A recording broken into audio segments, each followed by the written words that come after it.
Hey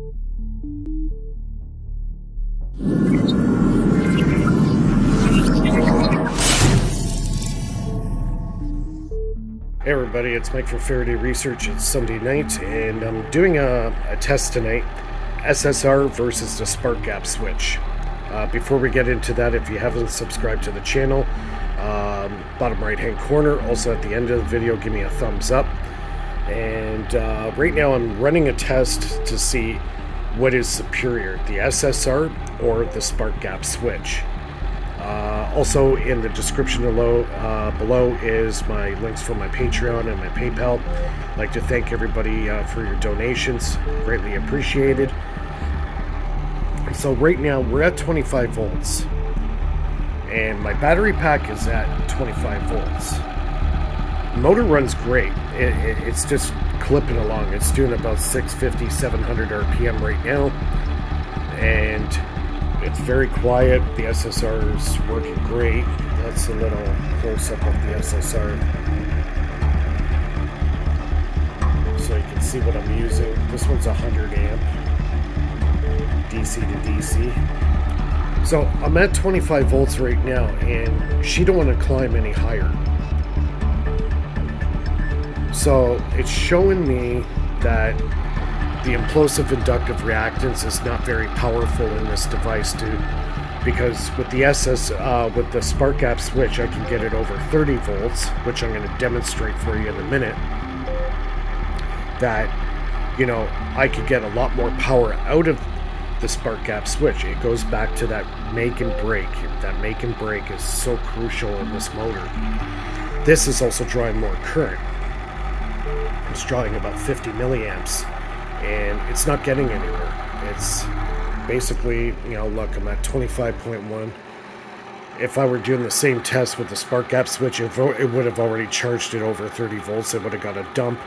The light would go super bright, and then it would go down to 25 volts again, and then it would just keep building up, boom, back and forth.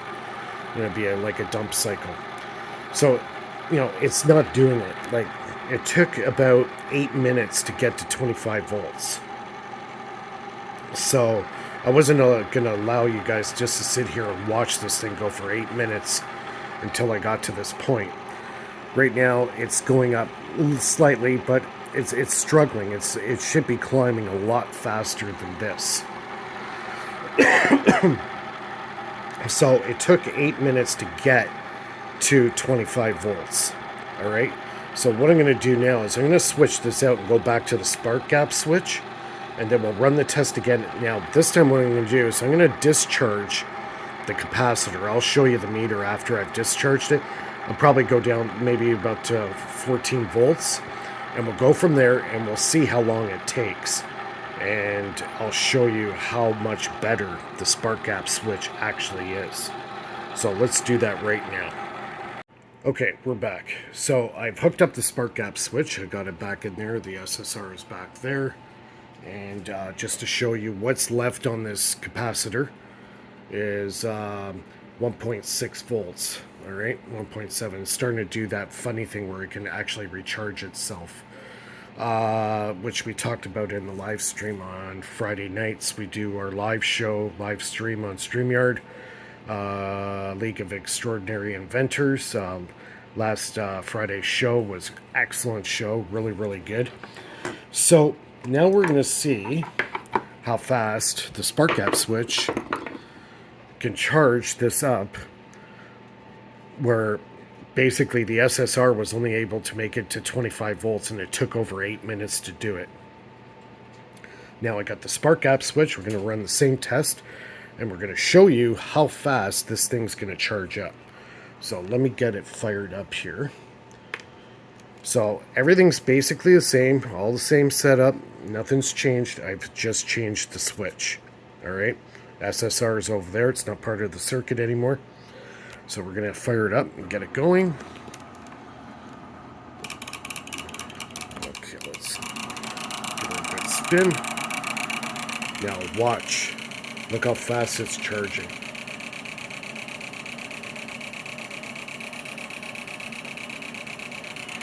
Okay. You can see the little spark in there very faintly. It definitely makes more noise. Yeah, makes more noise. It's not going as fast as the SSR, but when it comes to charging, it's way faster. Now I can actually make this go a little faster by pushing my timing a little bit closer to the wheel. Alright, give it a little bit more current. And we're already at 17.5 volts. Look at that. The SSR took 8 minutes to get to 25 volts. Look at this thing go. Way faster. Now this thing is now going to reach 30 volts, and when it does, this light's going to blink. If I were to disconnect this wire to the light, this thing would continue to go all the way up. Now this one can handle 60 volts. So this thing will charge up to 60 volts, where the SSR could not do that. And it, to boot, it also takes a lot more current from the SSR to actually make, to get just to 25 volts, which is the power that my batteries are, 25 volts. Look, we're at 25 volts already at 3 minutes. It took 3 minutes to charge it up to 25 volts. It's continuing to climb. Look at it. Light's getting brighter. So you can see unanimously the spark gap switch is superior to a SSR, MOSFET, whatever you want to call it. Look, we're at 28 volts and we're 3.5 minutes in. Alright, so we're almost at 30 volts already. The SSR couldn't do that. It just does not create the implosive inductive reactance, that shock wave that has to happen in the coil. It's not happening, and we just did a dump. Now it's back to 25, and it'll continue to climb back up again. So if I take it off, it will go way past 30 volts, no problem. It dumps at about 30.4 volts, which we're climbing up to very quickly right now. I'll just kind of show you. I'll have the light here. Alright, just watch it. About 30.4 volts. It's going to do a dump and make this light go really bright, and then it'll drop back to 25 volts. So we're at 29, almost 30 volts now. Look how fast it's climbing. See, this is showing the inductive explosive reactance. Now it's going to go. Watch. Boom. There you go. Now it's back to 25. Now it's going back up. So it took 3 minutes to charge this basically from almost dead.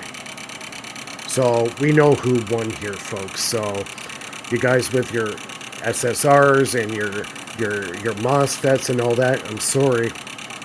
You ain't getting you're not getting the output. And to boot, because it's breaking, that physical break in the spark gap switch releases the current flow from the battery. That's why I haven't charged these batteries. I've been running them over a month now, and they're still staying at 25 volts. They'll go down to 24.8, 24.7, but I come back the next day, I turn it back on, it's back up to 25 volts again. So it's just proving that my theory on the spark gap switch is the superior thing to use. Yeah, it doesn't go as fast. Yes, it's a little noisy, but when it comes to performance, you can't beat it. I'm sorry, guys. With your MOSFETs, you can chuck them in your garbage. Now, if you're working with a high-frequency system, okay, yeah, use your MOSFETs and whatever you want to use, transistors, that's fine. But for this system to work, the spark gap switch is where it's at. So, look, already 30 volts again. It's going to dump. There you go. And it's just chugging along. And this thing would run day in and day out, day in and day out. It doesn't kill the battery. This battery here is just running the switching and the proximity sensor from a 3D printer. And that's it. So it's pretty unanimous to me. So, I even have an SSR in my big Renegade right now. I might actually just yank it out because it just doesn't perform like the make and break.